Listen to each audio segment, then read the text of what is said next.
É um motivo de muita alegria estar aqui novamente com os irmãos. Já me sinto parte da família, né? Já me sinto amigo do pastor, né? Estamos conversando todos os domingos após a escola bíblica dominical. E as minhas crianças, quando ficaram sabendo que eu viria, já falaram, nós vamos juntos, né? Isso é bom, né? Acompanhando, é motivo de alegria ter os meus filhos juntos, né? Comigo, nesse ministério, que por vezes é árduo, mas que conta com a graça do Senhor nosso Deus. Me sinto família com os irmãos, somos da mesma família, né? Somos o povo de Deus. Eu não sabia, quando a irmã me contactou, eu não sabia que era a comemoração da reforma, né? Mas Deus me deu um texto que se encaixa, né? Na sua soberania, mesmo não sabendo o tema, Ele me deu um texto que se encaixa com este momento.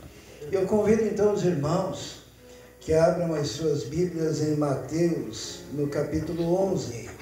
Mateus capítulo 11, a partir do primeiro versículo, vamos meditar na palavra do Senhor. Vamos ler a palavra do Senhor. Mateus capítulo 11, diz assim: Depois que terminou de instruir os seus 12 discípulos, Jesus saiu para ensinar e pregar nas cidades da Galileia. João, ao ouvir na prisão o que Cristo estava fazendo, enviou seus discípulos para lhe perguntarem: És tu aquele que haveria de vir, ou devemos esperar algum outro? Jesus respondeu: Voltem e anunciem a João o que vocês estão ouvindo e vendo. Os cegos veem, os mancos andam, os leprosos são purificados, os surdos ouvem, os mortos são ressuscitados e as boas novas são pregadas aos pobres. E feliz é aquele que não se escandalizar por minha causa. Enquanto saíam os discípulos de João, Jesus começou a falar à multidão a respeito de João. O que vocês foram ver no deserto? Um caniço agitado pelo vento? Ou o que vocês foram ver? Um homem vestido de roupas finas? Ora, os que usam roupas finas estão nos palácios reais. Afinal, o que vocês foram ver? Um profeta? Sim, eu lhes digo, e mais que profeta, este é aquele a respeito de quem está escrito: Enviarei o meu mensageiro à tua frente, ele preparará o teu caminho diante de ti. Digo-lhes a verdade, entre os nascidos de mulher não surgiu ninguém maior do que João Batista. Todavia, o menor no reino dos céus é maior do que ele.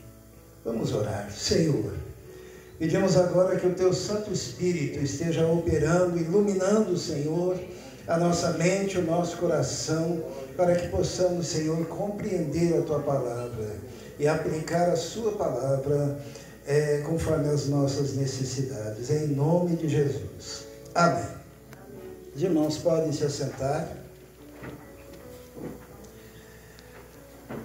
Hoje nós vamos falar de algumas expectativas que são encontradas em torno da Igreja do nosso Senhor e Salvador Jesus Cristo, em torno do ministério pastoral. Eu sei que a igreja aqui tem um instituto, né? um curso teológico, e muitos se preparam para o ministério, muitos se preparam para servir melhor ao Senhor, mas o texto que nós escolhemos hoje, no texto, Jesus ele começa fazendo algumas perguntas ali no versículo 7, dizendo assim: Enquanto saíam os discípulos de João, Jesus começou a falar à multidão a respeito de João. O que vocês foram ver no deserto? Um caniço agitado pelo vento? O que vocês foram ver um homem vestido com roupas finas? Ora, os que usam roupas finas estão nos palácios reais. Afinal, o que vocês foram ver? Esse texto fala das expectativas. Existem expectativas em relação à igreja. Existem expectativas do povo em relação aos ministros. Existem expectativas do povo em relação ao que seja o reino de Deus. E a pergunta do Senhor Jesus, aqueles que estavam ali, o que vocês saíram a ver?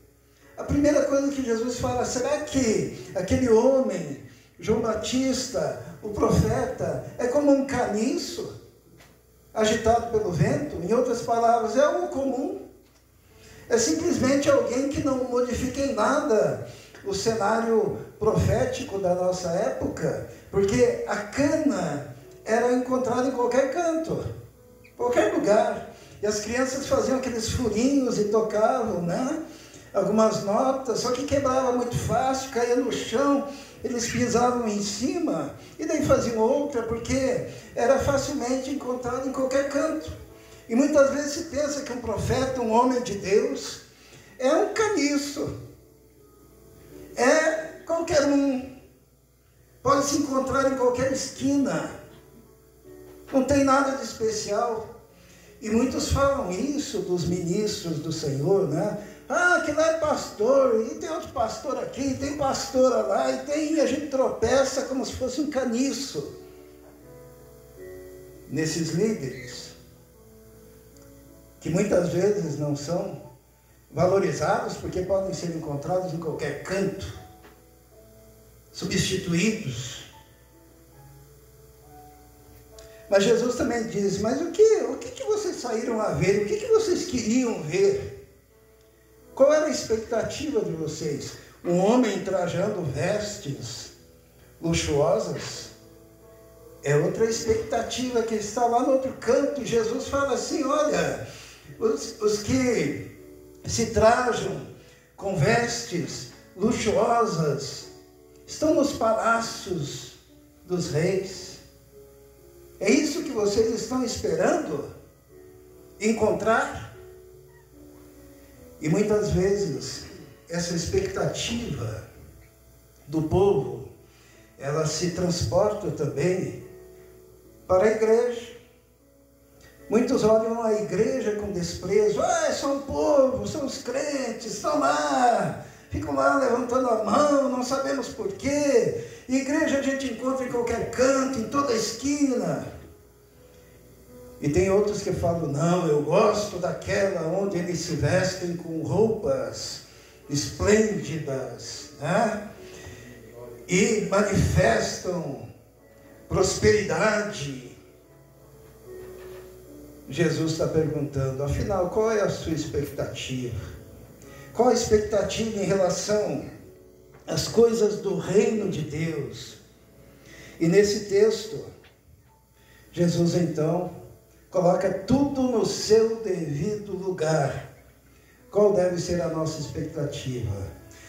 O que é ser igreja do Senhor? O que é ser ministro do Senhor? O que é ser um homem de Deus?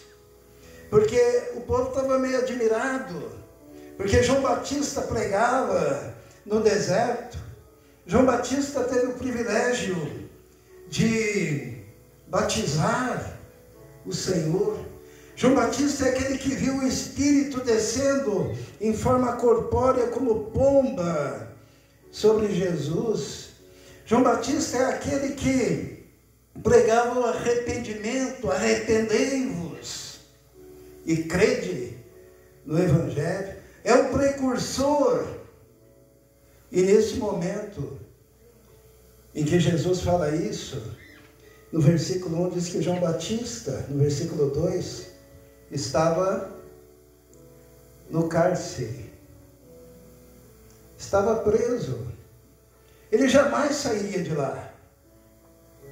Porque um rei fez aniversário, uma moça dançou, ele gostou da moça, gostou da dança, e disse: eu lhe darei até metade do meu reino, se você quiser. Ela fala então lá com aquela senhora, e daí ela diz assim: ó, peça a cabeça do João Batista num prato.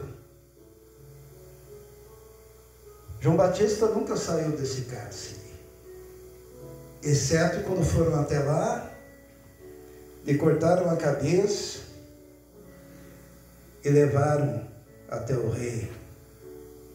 Jesus está dizendo: o que você está pensando que é o ministério pastoral? O que você está pensando que é o ministério da igreja? Você pensa que é glamour? Você pensa que é riqueza? E Jesus começa a colocar as expectativas no seu devido lugar. Quando a gente está se preparando para o ministério, nós temos diversas ideias que vêm na nossa cabeça. O jovem seminarista tem muitos sonhos, né? E hoje em dia nós temos muitos exemplos na televisão, aqueles grandes pregadores andando de jatinho, né, com as suas mansões.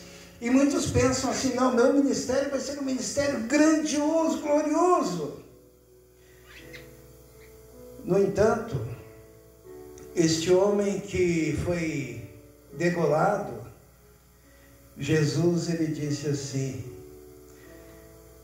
de todos os que nasceram de mulher, nunca houve nenhum profeta maior do que João. Viveu até os 30 e poucos anos. E é o padrão do ministério profético. E nós ficamos pensando nos dias de hoje, se você está disposto a ser tão grande quanto João, que marcou a sua grandeza em ser obediente até a morte. Qual a expectativa em relação ao homem de Deus? Quando houve uma profecia a respeito de João Batista, está lá em Lucas, no capítulo 1, no versículo 14, diz assim: ele será motivo de prazer e de alegria para você, e muitos se alegrarão por causa do nascimento dele, pois ele será grande aos olhos de Deus. Você quer ser um ministro do Evangelho? Você quer ser um servo de Deus? O anseio do seu coração deve ser grande, não aos olhos dos homens, mas aos olhos de Deus. Aos olhos de Deus. E por que ele era grande aos olhos de Deus? Por que ele tornou-se grande aos olhos de Deus? Ainda no versículo 15 de Lucas, capítulo 1, diz: ele nunca tomará vinho nem bebida fermentada. Sabe o que significa isso? Ele seria um homem de disciplina, sabe? A vida dele seria fundamentada e baseada em disciplinas espirituais profundas. Se você quer ser um homem de Deus, se você quer ser uma mulher de Deus, você tem que aprender a dizer não, você tem que aprender a renunciar, você tem que aprender a andar no estrito limite do propósito e da vontade de Deus. Vida disciplinada, vida de oração. Uma vez, Jesus estava angustiado, convidou seus amigos para orar com ele, eles ficaram ali orando, ele foi um pouquinho mais adiante. Quando ele voltou, eles estavam dormindo, e Jesus nos dá uma pista do mínimo que ele quer da gente. Ele diz assim: vocês não conseguiram vigiar comigo nem por uma hora. Jesus estava dizendo: olha, o mínimo é 1 hora. Orando, buscando, se consagrando. quer ver a igreja crescer, quer ver a sua vida se desenvolver, quer ver o seu ministério frutificar. O desejo do coração, ser grande diante de Deus e ter disciplina espiritual. Sem disciplina espiritual, não tem jeito. Acho que os irmãos já ouviram falar num pastor já é falecido, que quando ele sentiu o chamado para o ministério, ele era muito jovem ainda, inexperiente, ele largou o emprego dele, disse, eu vou trabalhar para o Senhor, largou o emprego. E ele descobriu que ele largando o emprego, ele não tinha o que fazer, porque ele não tinha ministério, não tinha igreja, não tinha nada, né? Não tinha o que fazer. Sabe o que ele fez? Ele diz, bom, eu larguei a madeireira que eu trabalhava, então o que eu vou fazer? Eu sou funcionário do meu Deus. E enquanto eu não tiver lugar para pregar, lugar para ensinar, lugar para ministrar, eu vou orar. Ele trabalhava numa fábrica, numa madeireira, né? E na madeireira apitava lá o horário do início do trabalho, horário do almoço, daí o intervalo, daí apitava de novo para voltar. Ele disse, eu vou servir a Jesus assim. Dobrou os joelhos e 8 horas ele começava. Arrumou lá um lugar, uma casinha, e daí ele ficava orando das 8 até o meio-dia, quando tocava o apito da fábrica.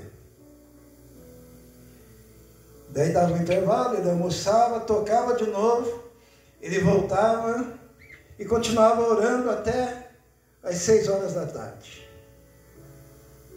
Fez isso no primeiro dia,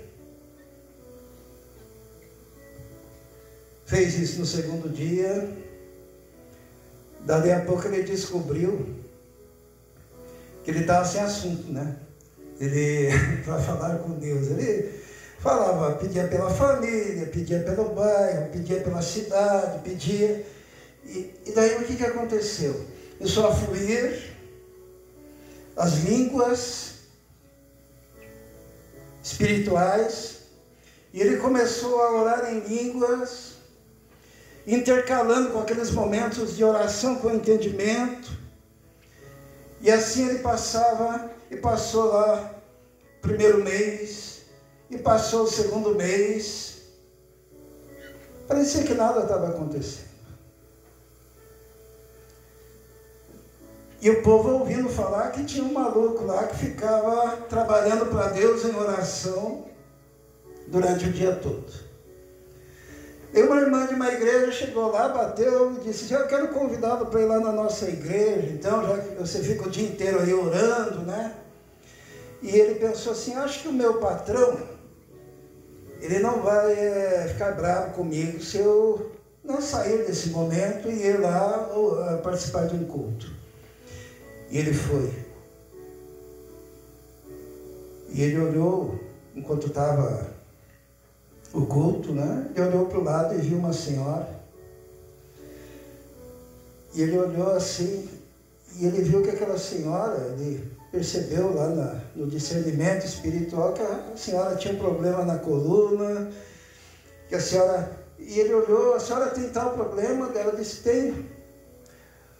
Posso orar pela senhora? Isso daí o culto em andamento. E aquela senhora, como era de uma igreja tradicional, ela pensou, ele vai orar por mim depois, vai orar em casa, vai orar...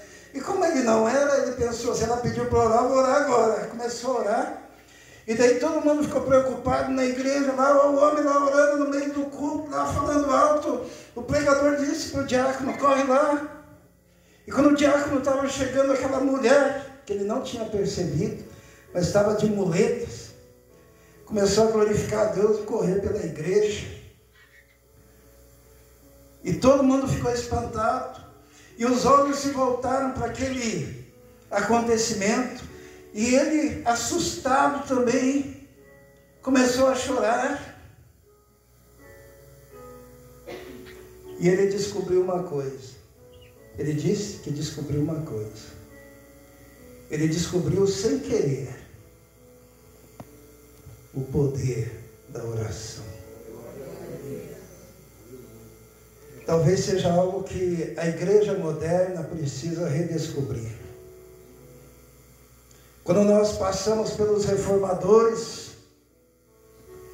quando nós passamos pelos avivalistas, inclusive tem um avivalista que os repórteres da sua época começaram a pensar: como é que esse homem consegue trazer multidões, como que esse homem consegue realizar essa mudança na sociedade? Começou a seguir aquele homem e teve que levantar cedo, porque aquele homem de madrugada estava lá no meio do campo, de joelhos dobrados, orando, e orava por 1 hora, por 2 horas, por 3 horas. Não pudestes vigiar comigo, nem por 1 hora, disse Jesus. Que saístes a ver no deserto uma cana agitada pelo vento, um homem vestindo trajes luxuosos? Mas o que saístes a ver? Pergunta Jesus. E Jesus diz, no versículo 9 do capítulo 11, afinal, o que foram ver? Um profeta? Sim, eu lhes digo, e muito mais do que um profeta, este é aquele a respeito de quem está escrito: enviarei o meu mensageiro à tua frente, e ele preparará o caminho do Senhor. Jesus dá testemunho de João Batista. Vocês estão querendo ver um profeta? É muito mais do que um profeta, é um homem enviado por Deus. Enviarei, é o meu mensageiro, é alguém que tem uma mensagem transformadora. E olha a mensagem de João Batista, né? Eu creio que se hoje em dia nas igrejas nós fôssemos pregar que nem João Batista, acho que não sobrava um, né? Já pensou? Raça de víboras, quem vos ensinou a fugir da ira vindoura? Produzi, pois, frutos dignos de arrependimento. E não digais, temos por pai Abraão, porque eu vos digo que até dessas pedras Deus pode suscitar filhos a Abraão.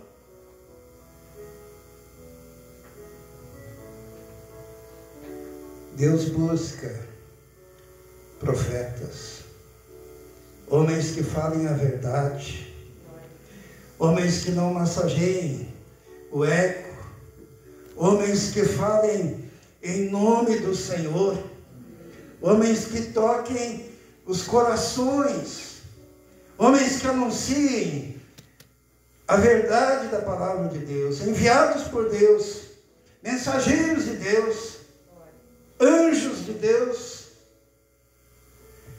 e que têm a convicção de uma missão. A missão de João Batista era preparar o caminho do Senhor. Ele cumpriu a sua missão. Não precisou de muito tempo, né? Morreu novo. Mas nenhum profeta foi maior do que ele. Jesus coloca as expectativas no devido lugar. E Jesus, então, ele ensina algo que é para você agora.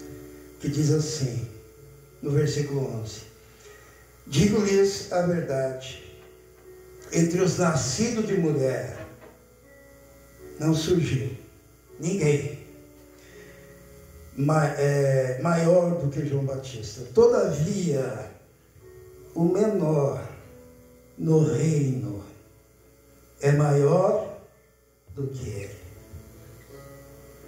Nós vivemos na nova aliança, nós vivemos na era do Espírito Santo, nós vivemos no período em que o Espírito Santo já foi derramado no Pentecostes, nós vivemos na época da manifestação dos dons espirituais.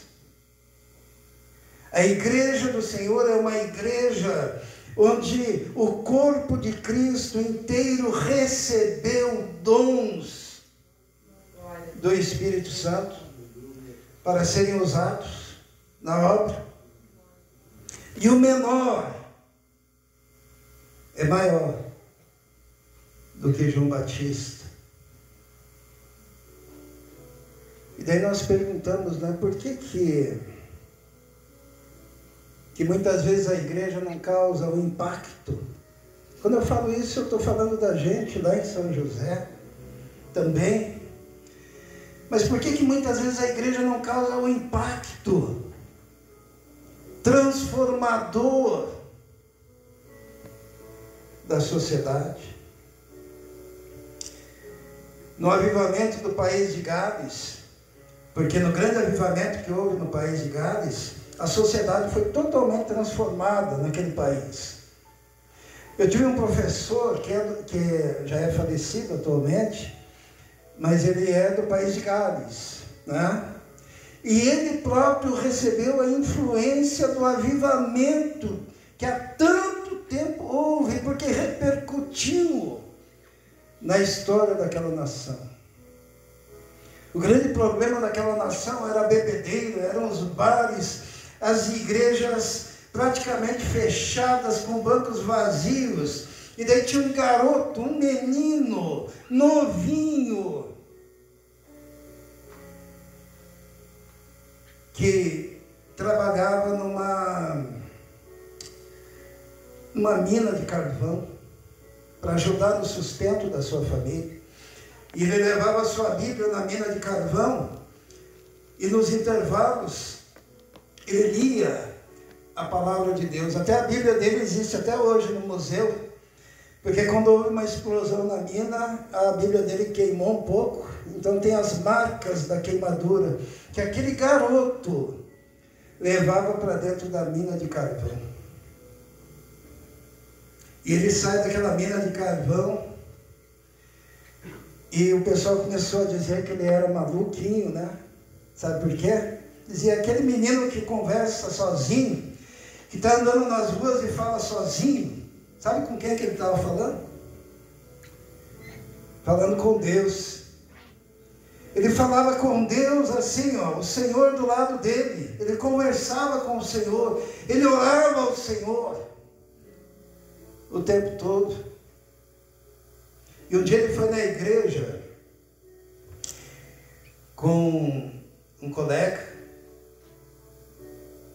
e o pastor lá na frente pregou e disse que Deus poderia dar quantas almas você quisesse, se você buscasse com fé. Igreja vazia, aquele menino cutucou o colega dele e disse assim, será que Deus pode me dar 100.000 almas? E o colega dele olhou ele meio assim e disse, pode.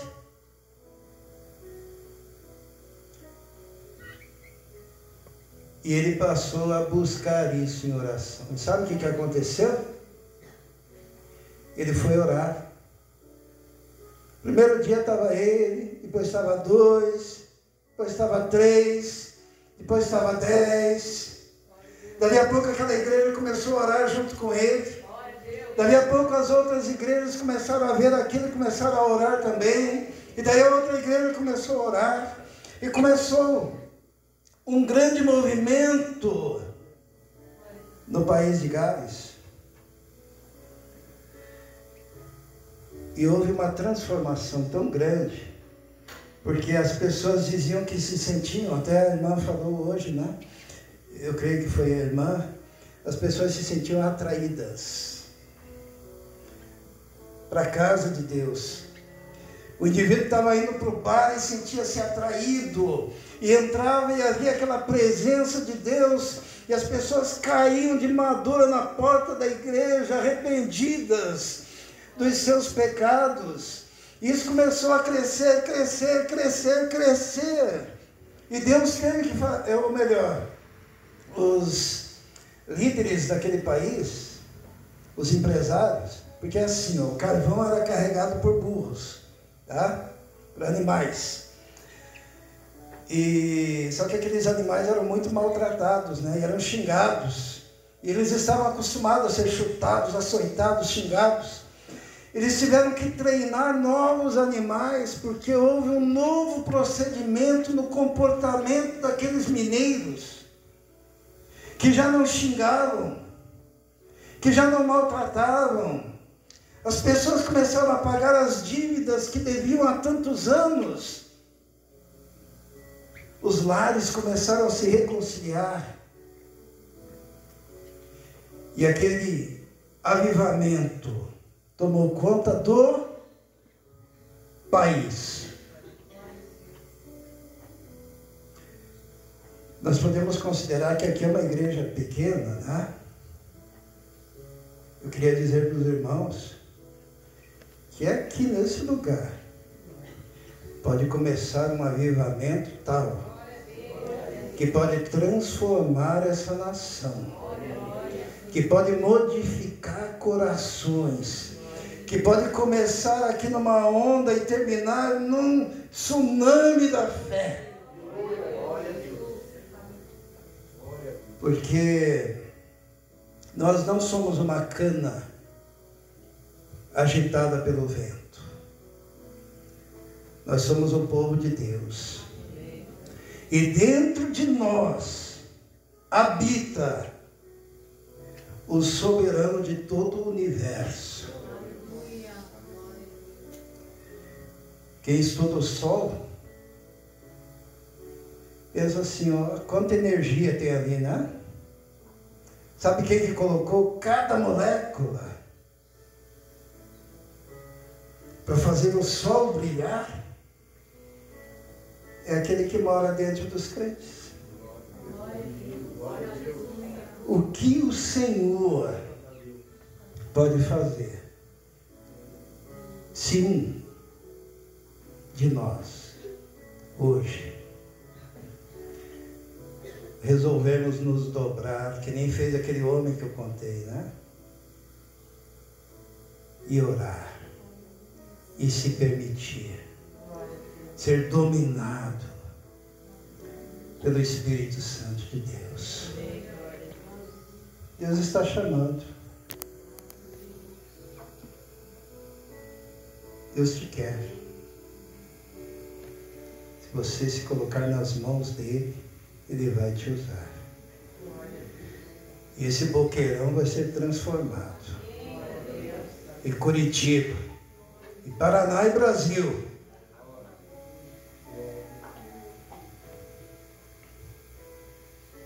Eu teria algo mais para dizer, mas eu quero encerrar falando sobre a expectativa em relação ao método que Deus usa, sabe? Nós vivemos hoje uma época em que muitos métodos apareceram, né? Método de evangelismo, do G12, grupo familiar, célula e outro método. E às vezes as pessoas, vamos ganhar dividindo, trazendo prancha de surf, motocicleta. Então tem muitos métodos. Não tenho nada contra nenhum método, não. Mas o método de Jesus é melhor. Tá? E nós encontramos o método de Jesus na oração que ele fez, no capítulo 11, no versículo 25. Porque Jesus ele continua no mesmo assunto e depois ele começa a orar dizendo, naquela ocasião, Jesus disse, eu te louvo, Pai, Senhor do céu e da terra, porque escondestes estas coisas aos sábios e entendidos e a revelaste aos pequeninos. Sim, Pai, pois foi assim do seu agrado. Todas as coisas me foram entregues por meu Pai, e ninguém conhece o Filho senão o Pai, e ninguém conhece o Pai a não ser o Filho e aqueles a quem o Filho quiser revelar. Venham a mim, todos os que estáis cansados e oprimidos, e eu vos aliviarei. Qual que é o método de Jesus, né? Diz: eu te louvo, ó Senhor, Pai, porque ocultastes dos sábios e entendidos e revelastes aos pequeninos. Sabe qual que é o método?